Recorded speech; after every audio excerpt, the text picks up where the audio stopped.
आजच्या कार्यक्रमाचे अध्यक्ष श्री सामंत साहेब, मंचावर उपस्थित सर्व सन्माननीय अतिथी आणि पत्रकार मित्रांनो, सर्वप्रथम मी सर्वांना मराठी पत्रकार दिनाच्या हार्दिक शुभेच्छा देतो.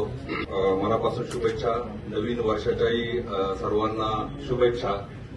पत्रकार दिन म्हणजे पत्रकारांसाठी खरोखर सन्मानाची गोष्ट आहे की वर्षातनं कुठला तरी एक दिवस येतो की तो आपल्यासाठी सेलिब्रेशनचा दिवस असतो. तसंच सेलिब्रेशन आमचं पोलीस स्थापना दिन सुद्धा 2 तारखेपासून सुरू आहे. पोलीस स्थापना दिनाचा सप्ताह जो आहे, तर दोन्ही आपलं सोबतच आलेलं आहे.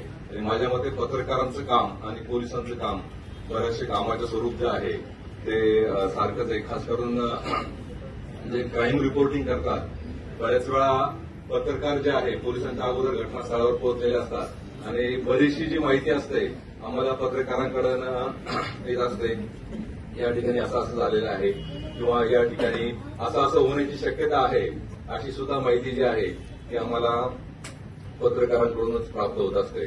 तर त्यामुळे आमचं जीवन गव्हर्नमेंट सर्व्हिसमध्ये आहे. सर्वांना माहिती की पोलिसांचं जीवन खडतर आहे. 24 तास त्यांनी सांगितलं, 24 तास 24/7 प्रत्येक अधिकारी कर्मचारी कायद्याने ड्युटीवर असतो, हजर राहावं लागतं. आणि तेच काम जे आहे ते तुम्हालाही करावं लागतं. तेवढ्याच तळमळीनं तेवढी धडपड करून आणि अल्प पगारामध्ये आम्हाला गव्हर्नमेंटचा पगार आहे, सिक्युरिटी आहे, सगळ्या गोष्टी चांगल्या आहे आणि आम्ही ते करत असतो. परंतु तुम्ही सुद्धा तेवढ्याच तळमळीनं आपलं कर्तव्य बजावत असतात. त्या सर्व कामासाठी, तुमच्या तळमळीसाठी, तुमच्या धडपडीसाठी मी खरोखर तुमचं कौतुक करतो, शुभेच्छा देतो.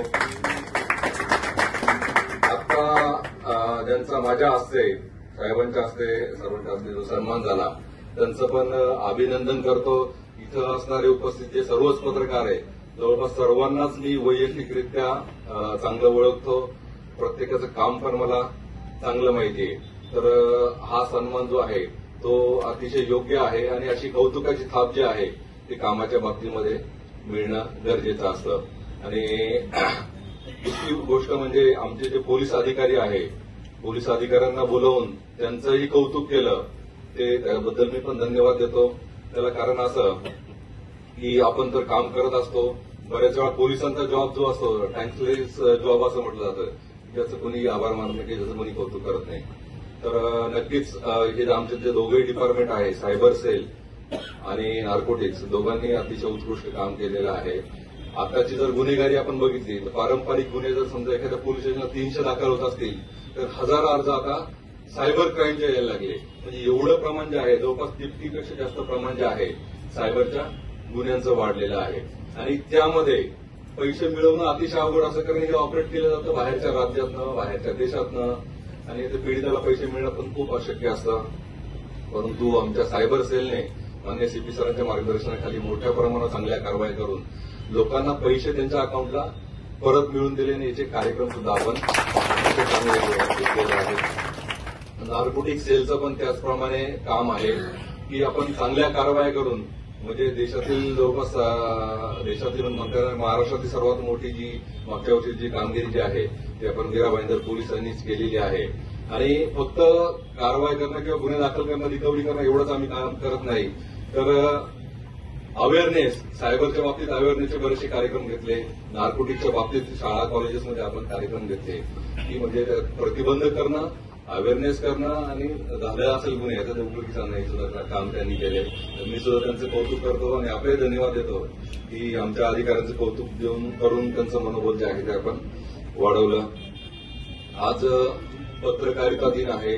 साहेबांनी सांगितलंच, साहेब बाळासाहेब जांभेकरांच्याच जिल्ह्यातले आणि त्याच जिल्ह्यामध्ये मी जवळपास 2 वर्ष ऍडिशनल एसपी म्हणून काम केलेलं.